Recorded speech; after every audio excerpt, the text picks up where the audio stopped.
If you're sticking to something, you need to grow. You need to grow in that situation and get to a point where something's going on. But if you're just running the hamster wheel for 5 years and you don't get anywhere else and you don't learn anything else, you got to get out of there. You have to find something else because it's just a recipe for disaster. Hello, and welcome to the Randall Osché Podcast, where we create a safe space for meaningful and thought-provoking conversations. We have long-form interviews with entrepreneurs, thought leaders, artists, and changemakers in order to deconstruct their journeys and to pass out valuable life lessons and life-changing perspectives for listeners like yourself, so that you can, as Randall says, learn their lessons without their scars. So whether you're tuning in on your daily commute or during a workout or cooking dinner, we are happy to have you join us. So take a seat, relax, grab a cup of tea, and join the conversation. Now, let's dive into this week's episode.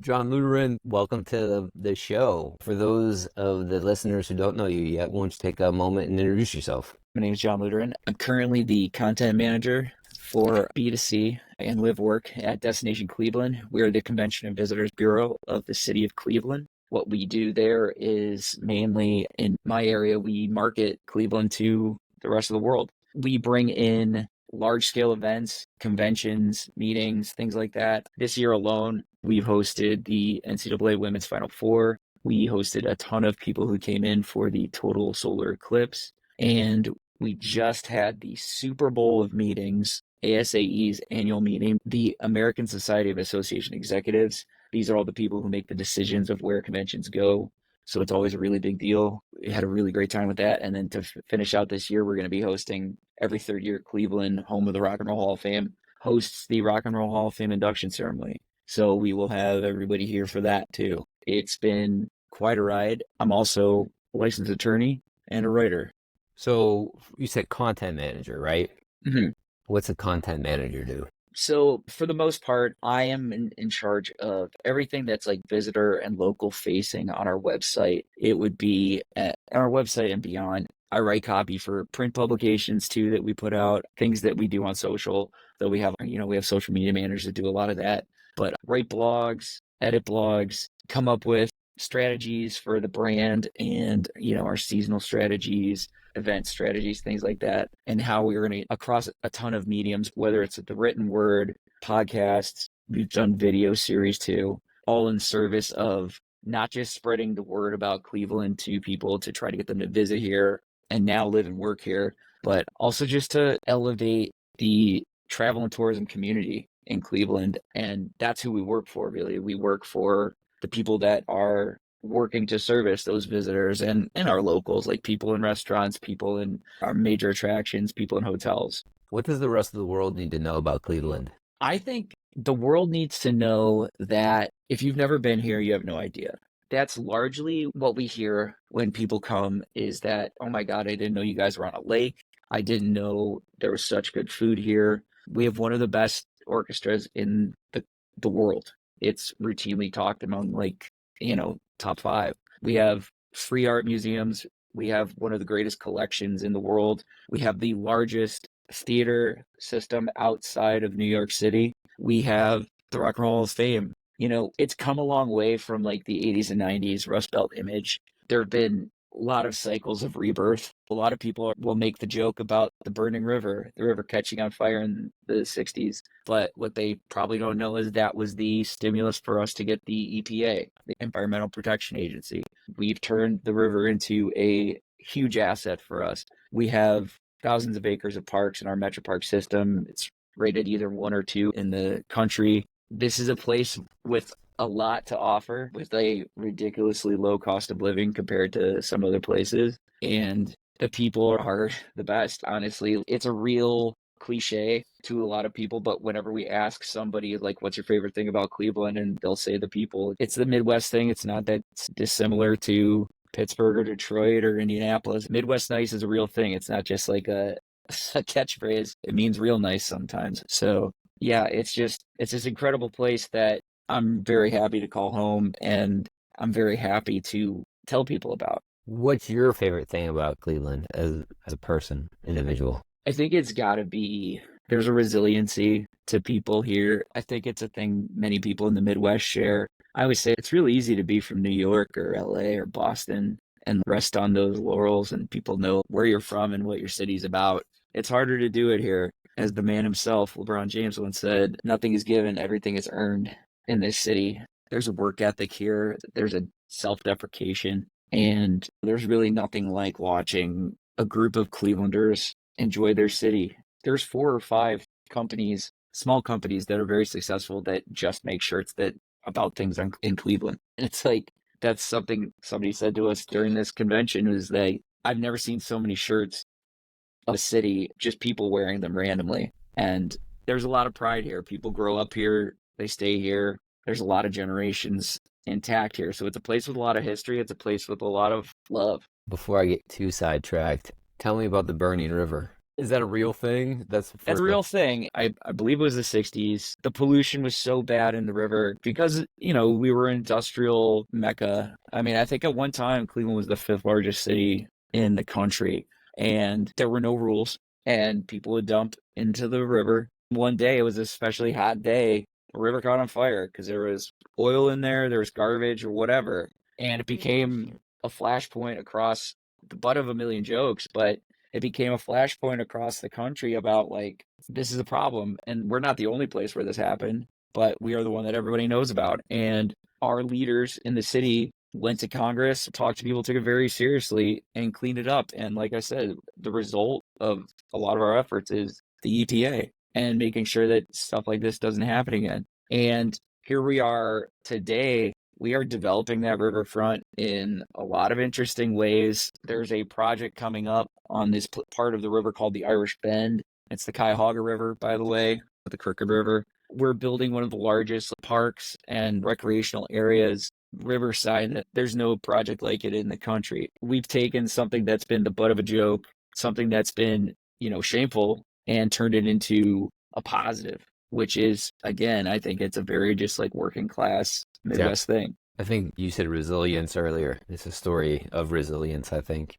You also mentioned it's easy to be from like New York or Los Angeles or Miami. But when you think of, say, professional opportunities or opportunities in general, would you say they're more or less or equal to opportunities in Cleveland versus other bigger cities? What's your perspective there? I think it would really depend. Of course, just by sheer tonnage, there are more jobs and industries in the largest cities in our country. And something that we're seeing doing this live work objective that we have through this thing called the Cleveland Talent Alliance, which is a local consortium of organizations in our city that are trying to attract more people. But what we're finding is, there are so many opportunities for people to start something of their own and to get in on the ground floor of something good. We've got a top-notch medical community here, headlined by the Cleveland Clinic. We're growing in advanced manufacturing. We've taken the old way we did things in manufacturing. We've moved more into the technology side of advanced manufacturing. And again, with the low cost of living, it's that people these days are more concerned about their quality of life than ever. It's not so much about how much money they're going to make and how high up they're going to get. People are really like, not so much that they're going to like take less, but like if it means a better quality of life for them and time that they can spend with their families or with their passions, they're going to do that. And I think that Cleveland in particular, and a lot of these Midwestern cities that, you're seeing a lot of people leave the major cities and start migrating to different places in the country. We're lucky to be one of them. I think you have a better opportunity for, the pursuit of happiness in Cleveland than you might in one of those large cities. I mean, try buying a house in LA. It's not going to work out for you unless you're like Elon Musk or something, Yeah, I think that we just maybe got the catchy thumbnail title, Better Pursuit of Happiness. All right. So I don't want to get too far removed from this in the interview. I'll back up a minute. You weren't always a content manager. and I know this because I met you because we used to work back together in the day. But talk to me a little bit about, as thorough or not as you want to be about it, but professionally speaking, like, you said you're a writer, attorney, and now content manager, full-time job, right? And Yeah. writing's part of that. How did you get to from where you were to where you're at today, and how did that look professionally? And then if you want to add, like, along the journey, how did you feel about the work-life balance that you were creating for yourself? Yeah, so I kind of always thought that I was going to go to grad school or something like that. And when it turned out I was very bad at math, it kind of turned into, well, you're not going to go to med school. But my decisions were between, I was a psychology major. I was either going to go get my PhD, become a shrink, or go to law school. I picked law school. Would I pick it again? Maybe not. It was a great experience. It taught me an invaluable way to think about things and how to organize arguments and make arguments, like make my case, as it were, and just a knowledge of like how things work. So the first stumbling block in my career came before my second year of law school. I tore my Achilles and I was going to be out for at least a couple of weeks. And when I told the administration, they were like, there's no way you're going to catch up. You're going to have to take the semester off. You can come back next semester. It's no big deal. It's just not worth you coming back. You'll never get there. So I ended up with this 3-4 months of like recuperation and just not like wandering in the desert or anything, but really thinking about what did I want. And I started to look at other programs, and an MFA program in creative writing. Ultimately, I decided to finish it out. The first year of law school is always the worst because it's learning how to be a law student and getting that out of the way. It's not like the rest of it's downhill, but the rest of it is more manageable. So I was like, I'm going to do this. I'm going to finish this out. Once I got out about a semester late than the rest of my class, and I passed the bar, everything like that, got admitted in May of 2008, just in time for the economy to crash in September of 2008, at which point law firms were slashing their books. They were firing people. And now I was in a job market, not just with new graduates, I was in the job market with experienced attorneys. So that ended up being a lot of job interviews, a lot of good ones, but most of them, if not all, ended in, we just can't hire you. We just can't afford it right now.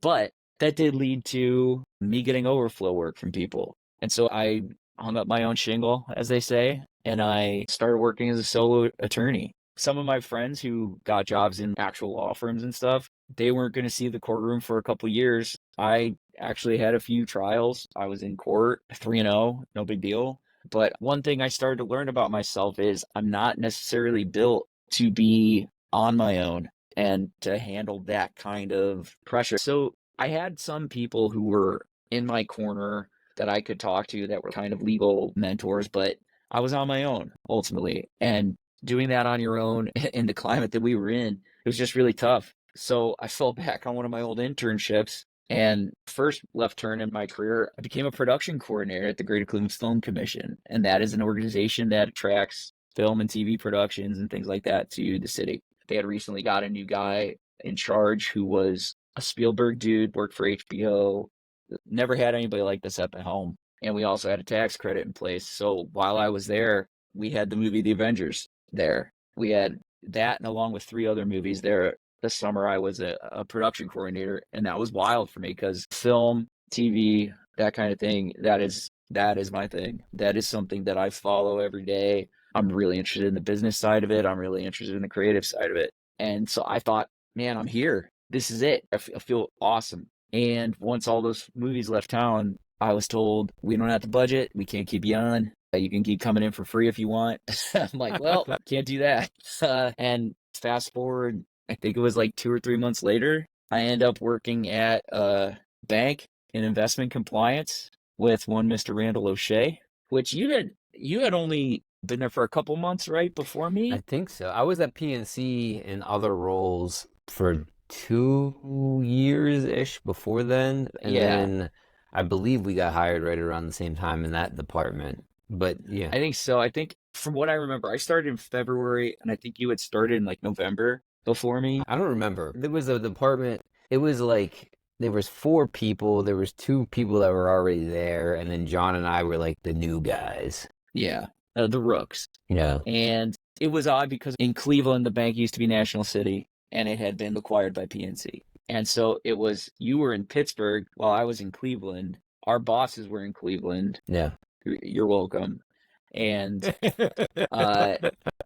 and for me, I was really leaning on my legal education there, but it was in a totally different experience because I had no financial background at all. And so that was a huge crash course for me. It showed me what I was capable of, really, because I honestly didn't know sometimes if I was ever going to get up to speed. And I feel like I kind of did, but again, learned so much. And as you could probably attest as well, it was tough for a while. Like, it was tough. The work was a treadmill Yeah. in service to the corporation. It did not feel right. And so a few years later, I went back to my boss at the film commission. I was like, hey, I'm thinking about quitting. Like, what can we do here? How did you make that decision? So, like, I'm going to be candid with my experience there. Not necessarily the fault of our supervisors, but now that I have more experience in that field, I was a rookie then. Now I'm an experienced vet. The work that they were having us do, we were significantly underqualified and significantly underpaid to do what they were asking us to do. Significantly, which makes me think that whoever was making those decisions to be like, oh, we want this department to do these things and respond to, regulators or whatever, and we're only going to give them a budget of X. Yeah. Super inappropriate. And that put just tremendous pressure on us. So it was not the greatest experience. But to John's point, like, the obstacle is the way. And I figured out a way how to stick around, keep collecting the paycheck. And I used that as a launch pad for the rest of my career in finance, but I moved on as well. But I don't remember if you left first or I left first, but what was the moment where you were like, yeah, this dog ain't gonna hunt. I need to exit this situation? I think I was just tired of the treadmill. I was tired of going in and working so hard on something that I just didn't care about at all. I knew that, there were other people who were like all in on this stuff and people we worked with, and they lived for it. And that's great.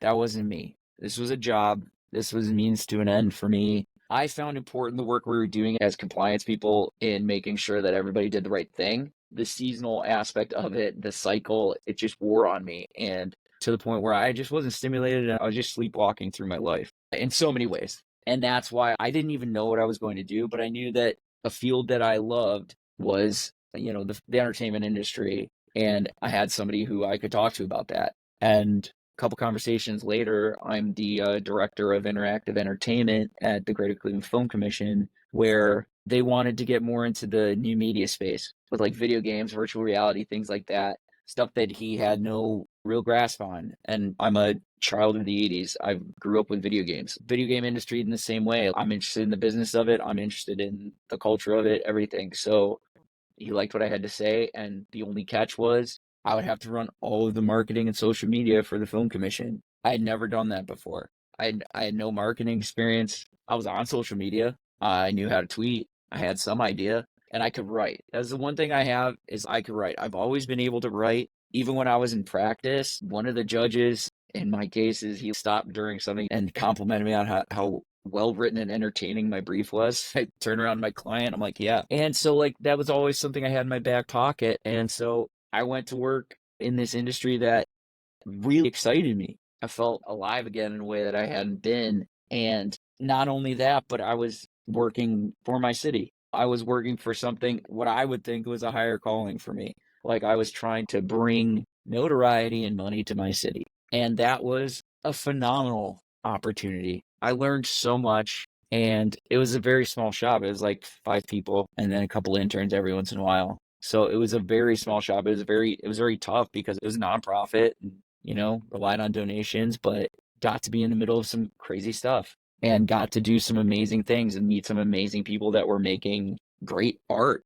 And eventually it gets to a point where, I'm not going to say like the dream becomes a nightmare, but you start to see the walls going up around you and your progress, especially with such a small shop. There was no room for me to go. and I had kind of fallen into a rut. I remember I left there in October of, I want to say 17. And that Easter before, I had kind of gotten called to the carpet because we weren't raising a lot of money. It's nearly impossible to raise money in this kind of model for the way we operated as a film commission. And I had a really great person on our marketing chair of our board who was a very great mentor to me, named Sarah Malamed, and she was been in the industry for years. And I was called to carpet by my boss and other people that they've decided that the marketing's the problem. And I go to her and I'm like, what do I do? Am I really screwing up that bad? She's just like, just give them what they want. Just flood the channels. And my boss told me, you either have to figure out a way to right this ship for you, or you got to start looking somewhere else. And nobody had ever said that to me. Nobody had ever been like, you're not cut out for this. I don't know that I totally agree with him for that, but I made the decision that I'm going to turn it around. And I did turn it around. And I had an outstanding evaluation that a few months later. And due to some other factors, I started to think about leaving. And I was like, I just can't leave. But also another factor in it was, at this point, as with most of my life, I'm at about a little over 500 pounds. I've been living that way for, like I said, forever. It had gotten to a point where I got to do something about this. I have to do something about my life. So it's not only is this a career change, it's an entire life reset. And I resigned and they were very surprised. But immediately then I cashed out what I had in my 401k so I could get weight loss surgery and turn my life around. And that following January, I had weight loss surgery. And over the course of a couple years, I lost about 260 pounds. It's transformed my life, but at the same time, it was a total reset on my life. I kept up with some freelancing and some projects and things like that, but for the most part, I was just kind of recuperating. And I was kind of blessed in that way. There were so many people who I had talked to and things that were getting the same surgery and things like that didn't have the opportunity to just like take some time off. And I'm forever grateful for it. It, like I said, it's changed my life in so many ways, but more than anything, it gave me my life back and gave me the chance to really build the life that I want for myself. I really started to lean into the writing and I started just freelancing, and I had several clients, but my largest contract turned out to be Destination Cleveland. I started writing blogs for them, and then they brought me in a few days a week to like kind of do day-to-day stuff that they needed done.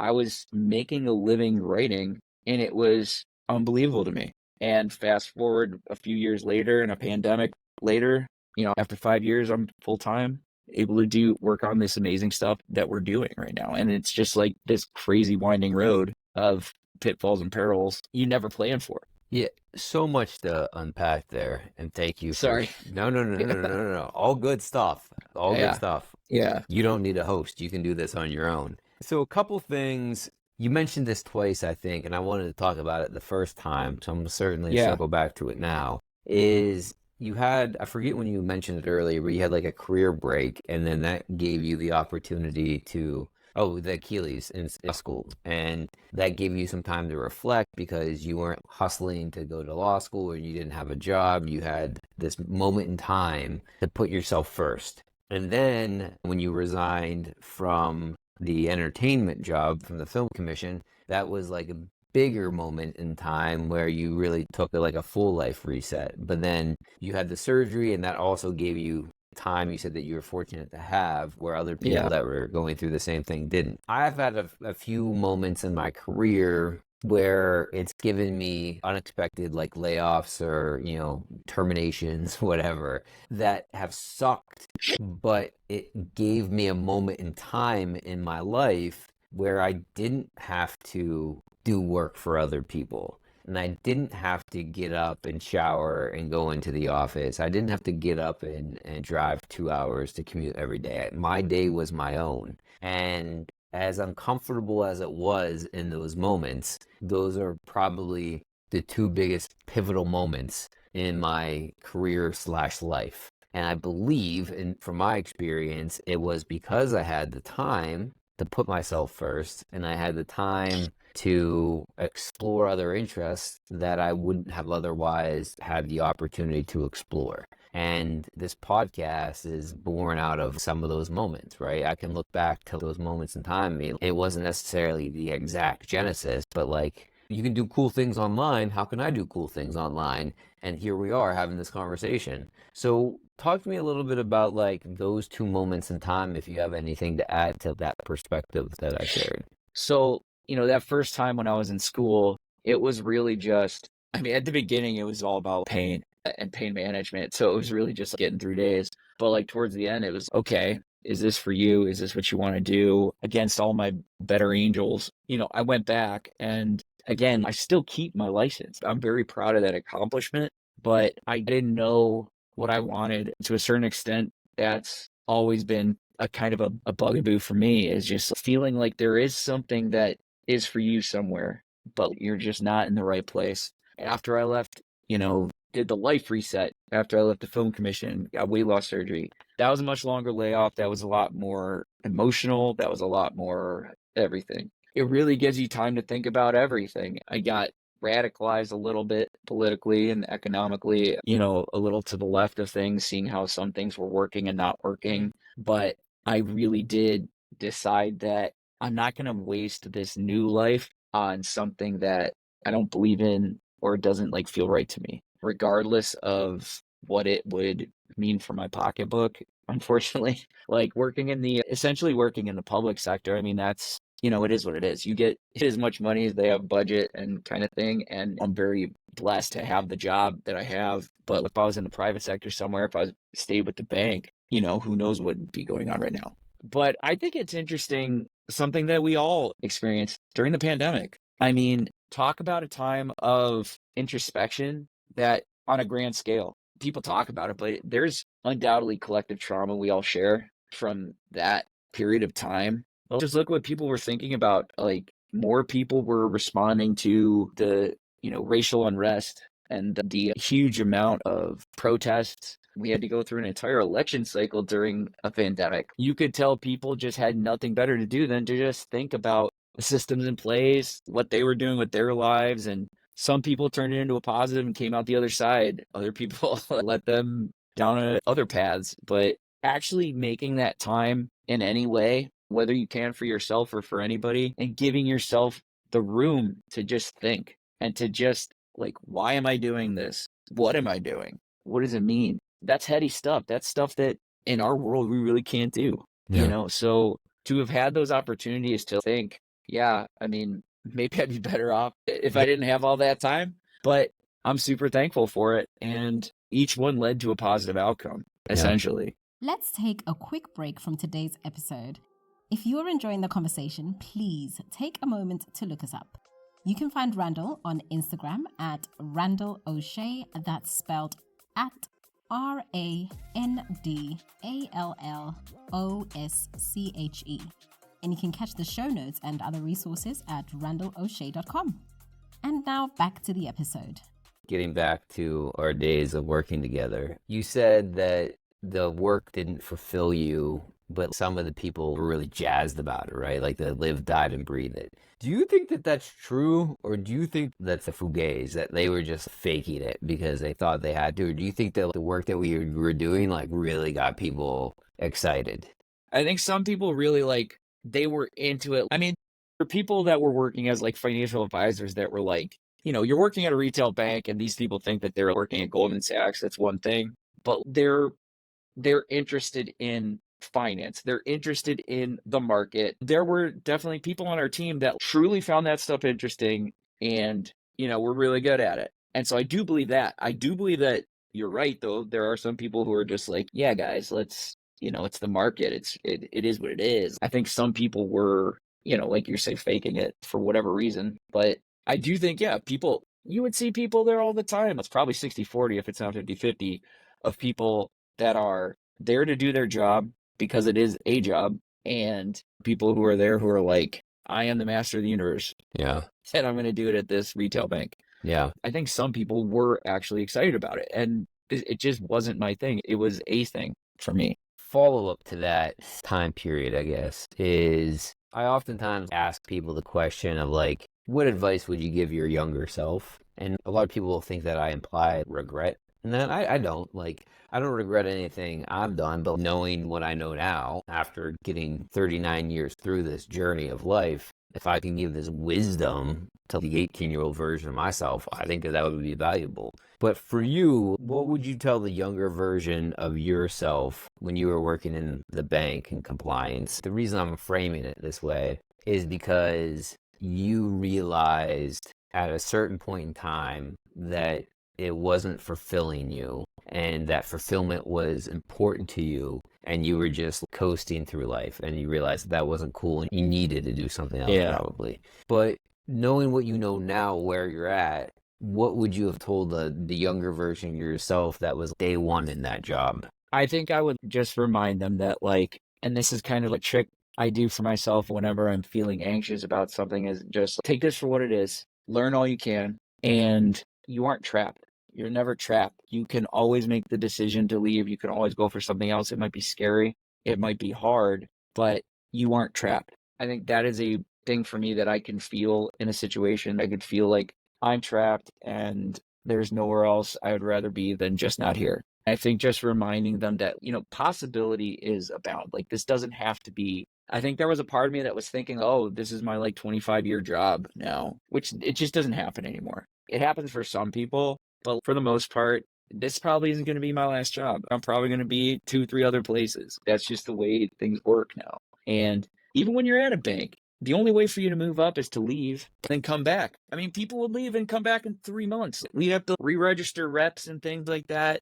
with FINRA and be like, oh, I remember this guy and his 3 complaints. But it's one of those things. There's a difference between stagnation and sticking to something. Yeah. If you're sticking to something, you need to grow. You need to grow in that situation and get to a point where something's going on. But if you're just running the hamster wheel for 5 years and you don't get anywhere else and you don't learn anything else, you got to get out of there. You have to find something else, because it's just a recipe for disaster, I think, from a personal standpoint. Yeah, I would agree. My journey at that bank in different departments might have been 7 years, but it was 7 years too long. And the reason why I had made the decision to leave is that I had done everything I was supposed to do. I had the jobs, I had more responsibility, I got a promotion in essence because I got better jobs with more money, got licensed, and then I realized that I'm not the problem. They're the problem. That was my epiphany. It's just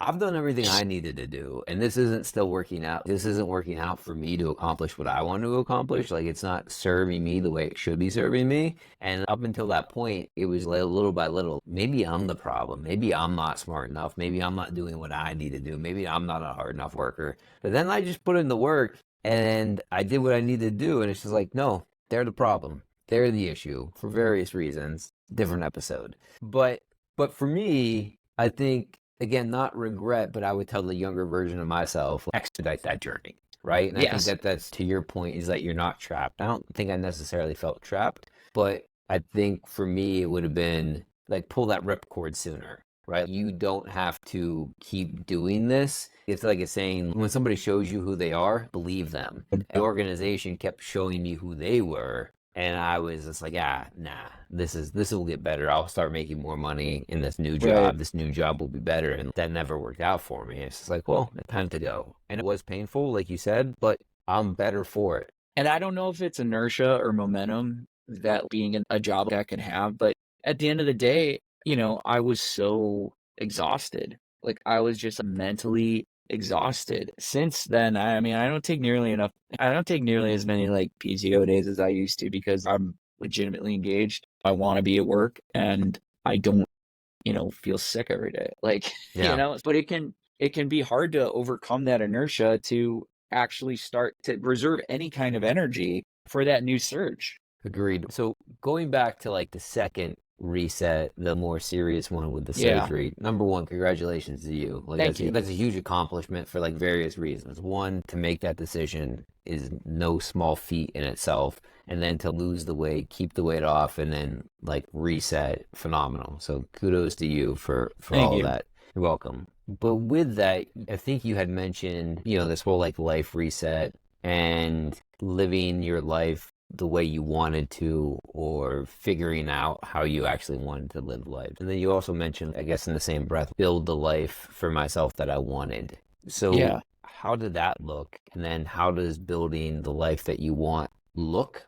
have looked, or like, are you still working on it? So I think there was a lot of stuff was like, whether it's personal stuff or professional, being overweight was getting in the way. I had no energy. I was very anxious in almost every situation, and I was missing out on a lot of life. And this was a thing that has always been something that I needed to handle, but it just was never the right time or never the right thing. I'd lost weight before, but never at this level. There were medical reasons for it, but also in play of that was eating my feelings and things like that. I originally was embarrassed that I even had to get the surgery because you hear about the people that do it without it. But eventually I was just like, screw it. I mean, people are all built differently. The one thing I take every day from my cognitive neuropsych class is just every brain is just a lottery of neurons. Everything is so random. It all depends on just this jumble of nerves and impulses that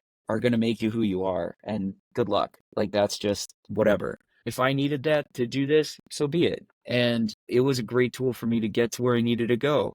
And once I was on that path and I had found some success in it and I'd gotten in a routine and I was on my way, I'd be damned if I'm going to waste it on something that I didn't really feel great about, or something that was going to drive me back into similar habits, whether it's depressing me or getting me more anxious or something like that.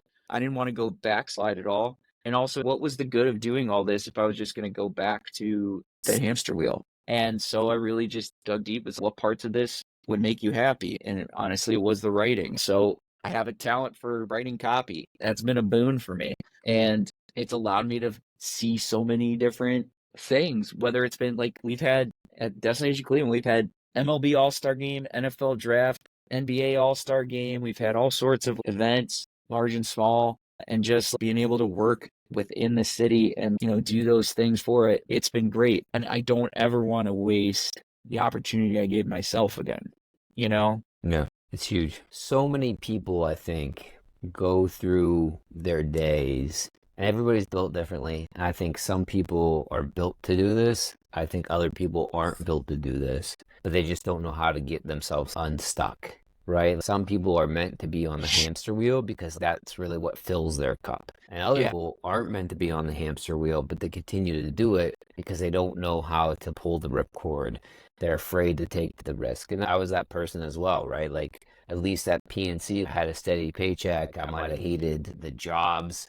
They might not have been working out to like my benefit, but at least I was getting paid. I had benefits. Those were cool, I guess, even though I didn't need them, fortunately. But yeah, I think recognizing the type of person that you are or aren't and being in service to yourself and no one else. You mentioned like introspection before. How important is that for somebody to be able to be introspective? And is that something you think a lot of people do, or perhaps maybe are afraid to do it? I don't know that everybody's capable of it for whatever reason, and not like any kind of defect, but it's an odd thing to do because you need time and you need a fair amount of quiet in your life and in some way to do that. I'm sure there are people who from high school to 20 years after, they just got a job, got married, had a family, and there's no time to like stop and think about what's going on. I think that's probably why you see stuff in midlife crisis where it's like somebody gets to a level where maybe they're not working as much as they used to. And so now they're alone with their thoughts. And now they're like, oh, what have I done? But I don't think it's a hard thing to do, but I don't think it's necessarily easy. Not everybody's in therapy. I'm in therapy. But it's so hard to just be honest with yourself about a lot of things.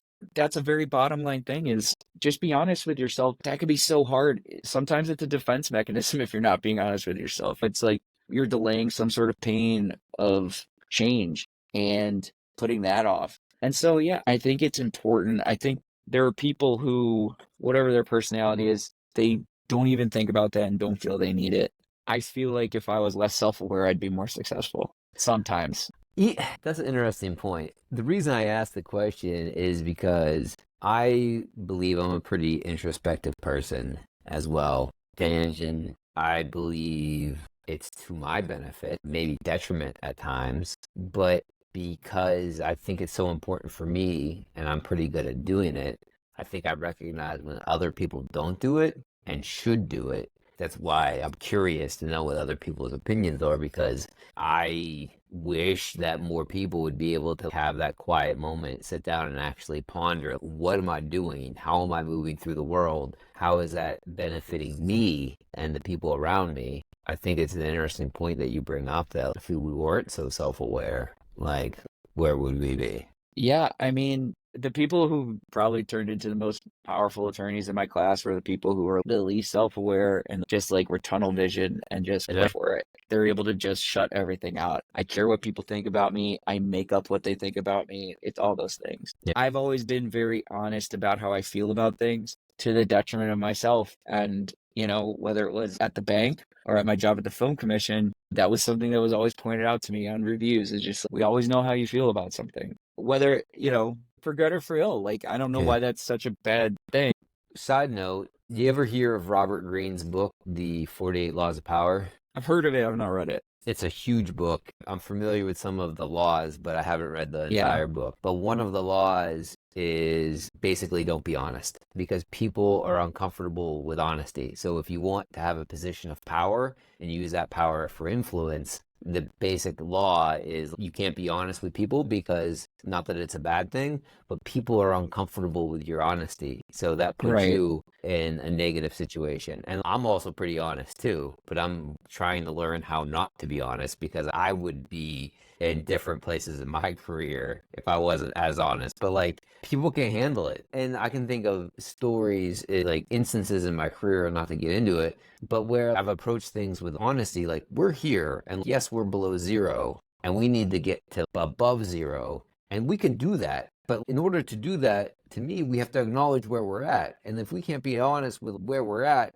I don't know how you expect to get results above zero. So let's be honest. We're here. Yeah. We could be doing better. We need to do better. We're getting paid to do better. So in order to go on the road trip, we have to know where we're leaving from and where we're going to. And if I don't know how it's supposed to work otherwise, if we can't honestly acknowledge where we're at. And that's a great point. Listen, I keep stuff to myself too. I'm not always keeping it real all 100% all the time. I know how to function in the world, but I'm lucky that right now I have somebody that I work for who is, you know, a friend and a mentor as well, and who I am able to be honest with about things. And we both know that the honesty isn't a hurdle to that. It is a conduit to us doing our best work.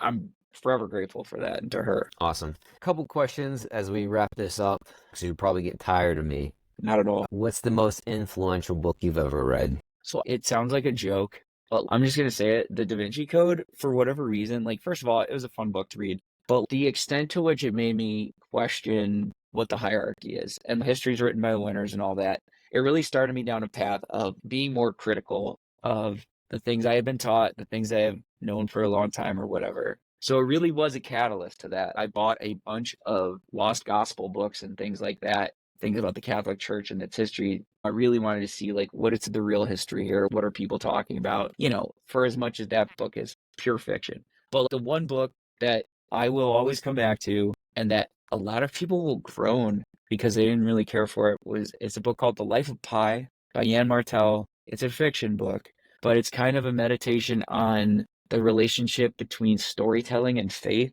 I'm not a very religious person, but storytelling is almost a religious experience for me. It's kind of one of the things that I believe in more than anything. I think, you know, going back to fairy tales, you hide a little bit of truth in this web of fantasy. And I think that's very powerful, but it was always just a very beautiful book for me. And it came to me at a time when I was very adrift myself. And that book is about literally being adrift in the middle of the sea. They made a movie about it and everything, but people in my life that I've asked to read it, they've not felt the same way about the book that I do. So it's kind of a groaner for people. Yeah, I have a favorite movie of mine, and every time I recommend it to somebody, like, that's your favorite movie? Which like, one? A Good Year. A Good Year. I like that one. I like Russell, A Good Year. Russell Crowe? Yeah. Yeah. That's the one where he's like in Tuscany and stuff, right? It's just a nice, quiet, that's a Ridley Scott movie, right? Yeah, he's in south of France. He inherits a vineyard from his deceased uncle. I believe that if you don't like that movie, you're a psychopath. Because of the theme of the book, or it was a book, the book's better. I think they could have done a better job with the movie after I read the book. But still a great movie. And like the story and the theme throughout the movie, again, I think if you don't like it, you're a psychopath. I don't know somebody who could not like it. If they went in there wanting Russell Crowe to be Gladiator, sorry. Right. The man has Yes, range. yes, and it's not like an Avengers movie or anything. Yeah, Like, come on. but what does success look like to you? I think for me, because of the ups and downs or whatever, I think success for me is waking up every morning, maybe not excited to go do what I'm doing because, sometimes a job is a job, but feeling good about where I'm at right now. I am working with good people. I'm in a place with great culture and I'm doing things that are interesting to me. I am building a family that I love. I'm surrounded by people that I love. And, right now I feel like a success. I think you're a success. I think you're also a success, Randall. I appreciate that. John, where can people go find your work or destination Cleveland? You can go to thisiscleveland.com. You can find us on social, usually under the moniker This Is Cle. Nice. Well, John Luteran, thanks for sharing your story, your journey, your trials and tribulations with us today. I appreciate you opening up, and I learned a lot, and I'm sure our listeners will too. So thank you. Thanks so much for having me. And that's it for today's conversation here on the Randall Osché Podcast. Thank you so much for joining us, and we hope that you've enjoyed listening as much as we've enjoyed recording it. Many, many thanks to our guests today for sharing their knowledge, their experience, and their life lessons. If you found today's conversation insightful, interesting, inspiring, please join our growing community by subscribing to the Randall Osché Podcast on your favorite podcast platform and never ever miss another episode.